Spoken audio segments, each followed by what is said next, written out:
Hi అండి. నా రాక్షసుడు పార్ట్ 4. ఇక కంగారు పడి కౌశిక్ జరిగింది చెప్పగానే కీర్తన వాళ్ళమ్మ వెంటనే తిట్టడం మొదలుపెట్టింది. నీకెందుకు అవసరమా? ఎందుకు చెల్లమ్మా అనవసరంగా టెన్షన్ పడతావు?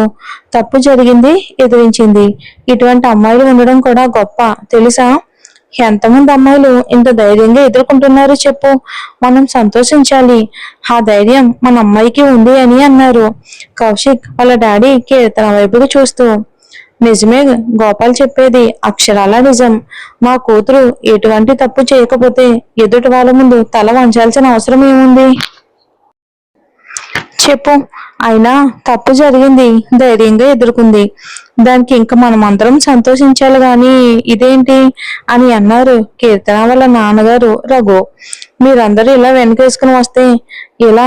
రేపు పెళ్లి కావాల్సిన అమ్మాయికి ఏమైనా సమస్యలు వస్తే ఎలా అని ఆందోళన పడ్డారు వాళ్ళ అమ్మగారు. పెళ్లి చేసుకుని ఎక్కడికి వెళ్తుంది చెల్లమ్మా? మా ఇంటికే కదా వచ్చేది. ఈ ఇంటి నుంచి పక్కింటికి వస్తుంది.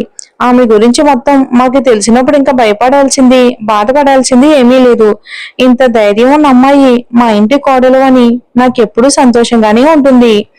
ఆ మాటకి కీర్తన వాళ్ళమ్మ మాత్రమే కాదు కౌశిక్ కూడా ఏమీ మాట్లాడలేకపోయారు. ఇంకా సరేలే, అలసిపోయి ఉంటారు, వెళ్ళండి, వెళ్ళి ఫ్రెష్ అయ్యారండి అని అంటూ వాళ్ళిద్దరిని పంపించేసి మిగతా వాళ్ళందరూ ఎప్పట్లాగానే మాటల్లో పడిపోయారు.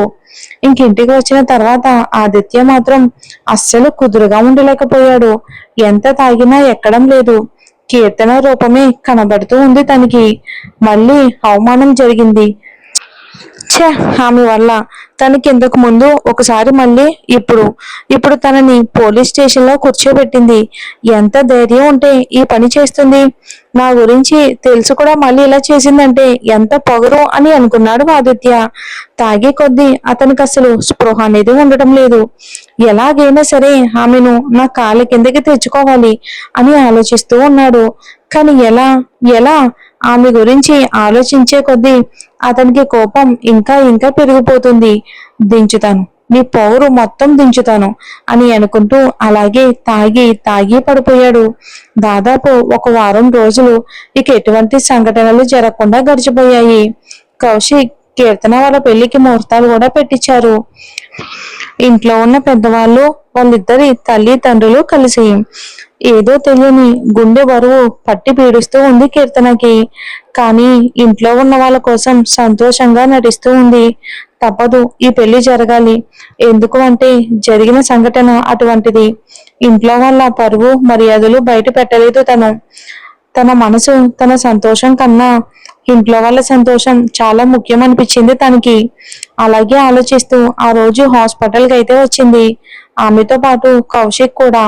కౌశిక్ డిపార్ట్మెంట్ కి వెళ్ళిపోగానే ఆమె ఆ రోజు సర్జరీస్ చూసుకుంటుంది. 2 చేయాల్సినవి ఉన్నాయి. వెంటనే తన క్యాబిన్ కి వెళ్ళి ఒక అర్ధగంట తన క్యాబిన్ లో నిశ్శబ్దంగా మౌనంగా కూర్చుంది. ధ్యానంలో గడిపి బాగా మెడిటేషన్ చేసి తనలో ఉన్న నెగిటివ్ ఎనర్జీ మొత్తం పోగొట్టుకుని పాజిటివ్ ఎనర్జీని గెయిన్ చేసుకుంటూ సర్జరీ చేయబోయే వాళ్ళకి ఏమీ కాకూడదు, వాళ్ళు సురక్షితంగా బయటపడాలి అని మనస్ఫూర్తిగా కోరుకుంటూ కీర్తన ఆపరేషన్ థియేటర్ కి వెళ్ళింది. ఇక మధ్యాహ్నం వరకు సర్జరీ జరిగింది. ఆపరేషన్ కూడా విజయవంతంగా పూర్తయింది. కీర్తన చాలా సంతోషంగా బయటికి వచ్చి వాళ్ళకి చెప్పింది. అందరూ కూడా సంతోషపడ్డారు. తర్వాత ఇంకో సర్జరీకి టైం ఉంది అంటే రెస్ట్ తీసుకోవడానికని వెళ్ళిపోయింది ఆమె. అలాగే ఒక 2 గంటల రెస్ట్ తర్వాత ఇంకో సర్జరీ కూడా చేసింది. దాదాపు ఆ రోజు హెవీ వర్క్. ఇక అలా పూర్తయ్యేసరికి చీకటి పడింది. కౌశిక్ ఏదో ఇంపార్టెంట్ పని ఉందని ముందే చెప్పి వెళ్ళిపోయాడు. కీర్తన మాత్రం తాము చేసిన 2 ఆపరేషన్స్ సక్సెస్ అయ్యాయి అన్న ఆనందంలో ఉంది.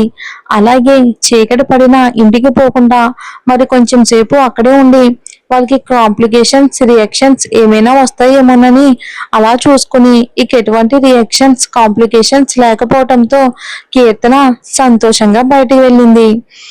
డాక్టర్స్ సర్జరీస్ సక్సెస్ అయితే మనతో పాటు వాళ్ళు కూడా చాలా సంతోషంగా ఉంటారు. ఇంకా రాత్రి అలసటగా ఇంటికి వచ్చింది కీర్తన.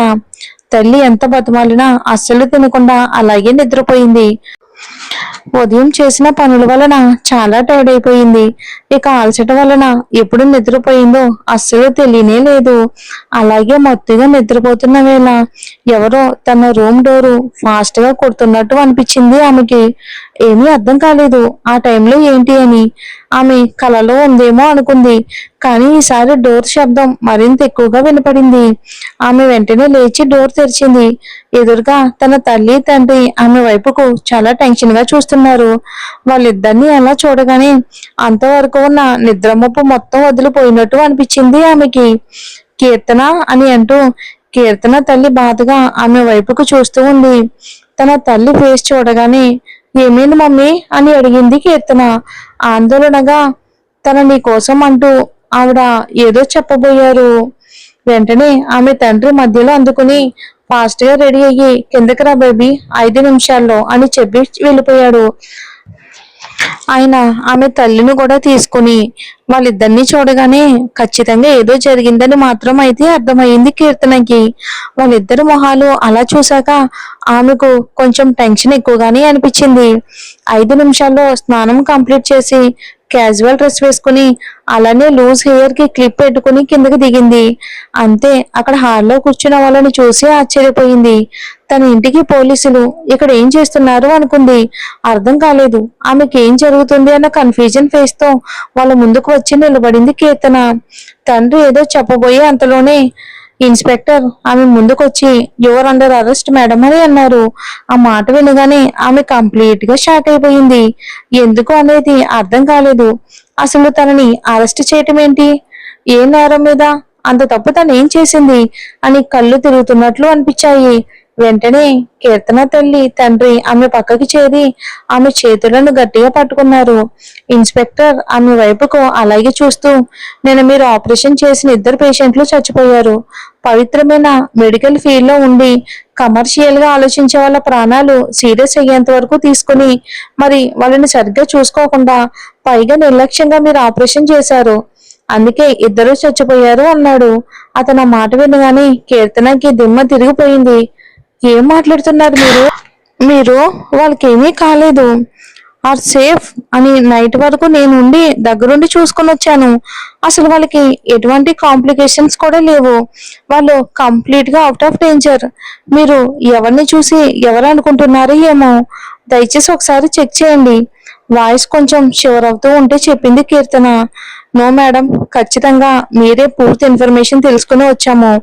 అర్థమైందా? నో, ఇది అసలు ఇంపాసిబుల్. ఇలా జరగటానికి వీల్లేదు. నేను నేను వాళ్ళని కలవాలి. No madam, no. హాస్పిటల్ మొత్తం వాళ్ళ బంధువులతో నిండిపోయింది. మిమ్మల్ని చూస్తే ఇమీడియట్ గా మీ పైన అటాక్ చేస్తారు. సో బెటర్ ఏంటి అంటే మీరు మాతో పాటు ఉండండి. మీరు మా దగ్గర ఉంటేనే సేఫ్టీగా ఉంటారు. కీర్తన ఇంకా ఏదో చెప్పబోయింది. ఏమైనా ఉంటే మనం తర్వాత మాట్లాడుకుందాం అంటూ ఆమె చేతికి సంకెళ్ళేసి తీసుకుని వెళ్ళిపోయారు. అతను వెళ్తున్న కూతురు వైపుకు అలానే చూస్తూ ఉన్నారు. రఘునాథ్ వెంటనే తనకు తెలిసిన ప్రయత్నాలన్నీ చేయటం మొదలు పెట్టేశాడు ఆమెను బయటికి తీసుకుని రావటానికి. కీర్తన బయటికి వచ్చిన తర్వాత ఇంటి బయట ఇన్స్పెక్టర్ ని చాలా రిక్వెస్ట్ చేసి హాస్పిటల్ కి వెళ్ళింది. నిజంగానే అక్కడ ఉన్న పేషెంట్ రిలేటివ్స్ అందరూ కూడా చాలా బాధగా ఏడుస్తున్నారు. వాళ్ళని చూడగానే ఆమె కూడా కళ్ళల్లో కన్నీళ్ళు వచ్చాయి. ఎలా జరిగింది ఇది? ఆమెకు అసలు అర్థం కావట్లేదు. రాత్రి వరకు బాగా ఉన్న వాళ్ళు సడన్ గా ఎలా చనిపోయారు? అమ్మను చూసి కౌశిక్ పరిగెత్తుకుంటూ వచ్చాడు. అంతవరకు అతను అక్కడ పరిస్థితిని అదుపు చేయడానికి చూస్తున్నాడు. రిలేటివ్స్ తో మాట్లాడి ఎటువంటి కేసు లేకుండా చేయించడానికి అతను చాలా తీవ్రంగా ప్రయత్నిస్తున్నాడు. కానీ వాళ్ళు ఏదో మొండుపట్టు పట్టినట్టు ఒప్పుకోవడం లేదు. మూర్ఖంగా ప్రవర్తిస్తున్నారు. ప్రాణానికి ప్రాణం అన్నట్టు మాట్లాడారు వాళ్ళు. రేయ్, మా కుటుంబంలోని వ్యక్తి ప్రాణం పోయింది కాబట్టి ఆమె కూడా అరెస్ట్ జరగాలి అని మాట్లాడారు వాళ్ళు. కీర్తనకు మొత్తం కన్ఫ్యూజన్ గా ఉంది.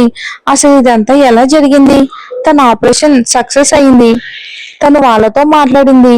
మరి వాళ్ళు స్పృహలోకి వచ్చిన తర్వాత తనతో మాట్లాడారు. అంతా బాగుంది అని చెప్పారు. కాంప్లికేషన్స్ కూడా అసలు ఏమీ కనిపించడం లేదు. రాత్రి ఉన్న డ్యూటీ డాక్టర్ కి వాళ్ళ గురించి మొత్తం చెప్పొచ్చింది. మళ్ళీ ఇంతలోనే ఏమయ్యింది? ఆమెకు నిజంగానే పిచ్చెక్కినట్టు ఉంది. తన వల్ల ఇద్దరు ప్రాణాలు పోయాయి అంటే తట్టుకోలేకపోతుంది. అసలు ఏమీ అర్థం కావట్లేదు. మేడం, వీళ్ళందరూ చాలా కోపంలో ఉన్నారు. మీరు ఇక్కడ ఉండడం ఎక్కువసేపు అసలు మంచిది కాదు అంటూ ఆ ఇన్స్పెక్టర్ కీర్తన చేతులకు సంకెళ్ళేసి ఆమెను తీసుకుని స్టేషన్ కి వెళ్ళిపోయాడు. మౌనంగా అతని వెనకాలే నడిచింది. కీర్తన పోలీస్ స్టేషన్ లో కూర్చుంది. కౌశిక్, రాజగోపాల్, రఘునాథ్ అన్ని రకాలుగా ఆమె బెయిల్ కోసం ప్రయత్నిస్తున్నారు. కానీ అస్సలు కుదరడమే లేదు. కోర్టుకి వరుసగా సెలవులు ఉండటంతో ఆమెకు బెయిల్ దొరకడం లేదు. ఆమె జైలు లోపలే ఉంటే వాళ్ళేమో జైలు బయట ఆమె కోసం వెయిట్ చేస్తూ ఉన్నారు, ఎప్పుడు బయటకు వస్తుందా అని. కానీ కీర్తన బలవంతంగా వాళ్ళందరినీ ఇంటికి పంపించేసింది. ఏమీ కాదు, మీరు వెళ్ళండి, ధైర్యంగా ఉంటాను అంటూ. ఇక లోపలే ఏడుస్తున్నా సరే తన కుటుంబ సభ్యుల ముందు ధైర్యంగా ఉండడానికి ప్రయత్నిస్తూ ఉంది. ఎందుకంటే అతను ధైర్యం కోల్పోతే వాళ్ళు కూడా ఇంకా ఏడుస్తారు అన్న విషయం ఆమెకు బాగా తెలుసు.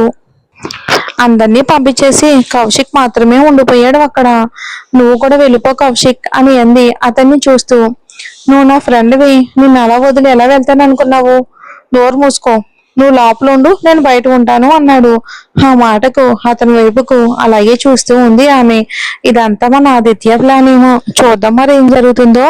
ఈ రోజు మై డియర్ మాన్షర్ లాస్ట్ ఎపిసోడ్ అయిపోయింది కదండి. నెక్స్ట్ ఎపిసోడ్ నుంచి నా రాక్షసుడు 2 ఎపిసోడ్స్ ఇస్తాను.